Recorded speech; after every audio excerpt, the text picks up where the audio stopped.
The Southern Nevada Health District started testing more than 600 students and staff who may have come into contact with a person infected with tuberculosis.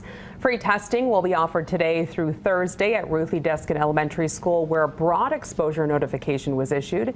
CCSD and health officials began an investigation last month after learning someone with an active case of tuberculosis visited 26 campuses over the course of over a year.